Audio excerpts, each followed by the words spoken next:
Masala tea ಮಾಡೋದಕ್ಕೆ ಬೇಕಾಗುವಂಥ ಸಾಮಗ್ರಿ: ಹಸಿ ಶುಂಠಿ, ಲವಂಗ, ಏಲಕ್ಕಿ, ಹಾಲು, ನೀರು. ನಾನೀಗ 7 ಲೋಟ ಟೀ ಮಾಡ್ತಾಯಿದ್ದೀನಿ. 2 ಲೋಟ ನೀರು ಹಾಕ್ತೀನಿ.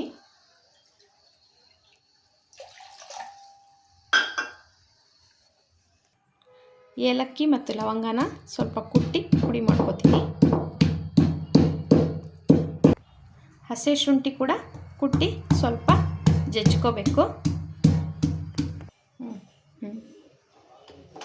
ಈಗ ಈ ಹಸಿ ಶುಂಠಿ ಜಜ್ಜಿರೋದು ಪ್ಲಸ್ ಲವಂಗ, ಏಲಕ್ಕಿ 2 ಜಜ್ಜಿರೋದನ್ನು ಇದಕ್ಕೆ ಹಾಕಿ ನೀರಿಗೆ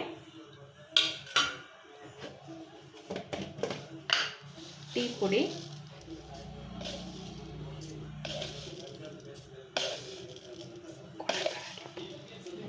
ಐದು ಸ್ಪೂನ್ ಹಾಕಿದ್ದೀನಿ.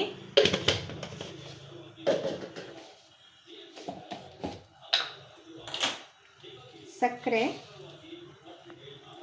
ಎಷ್ಟು ಕಪ್ ಮಾಡ್ತೀವೋ ಅಷ್ಟು ಬೂಚ್ ಹಾಕ್ತಾಯಿದ್ದೀನಿ.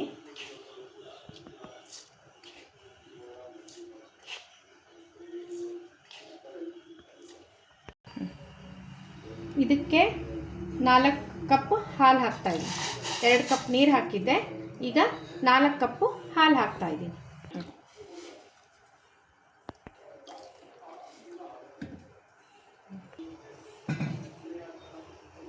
ಚೆನ್ನಾಗಿ ಇದು ಕುದಿಬೇಕು.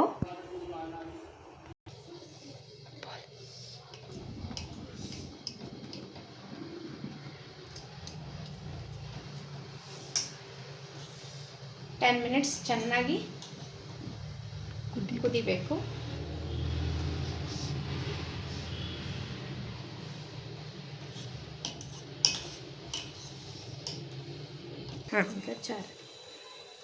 ಇಷ್ಟು ಕಲರ್ ಬಂದರೆ ಸಾಕು. ಈಗ masala tea, homemade masala tea ready to drink. Thank you.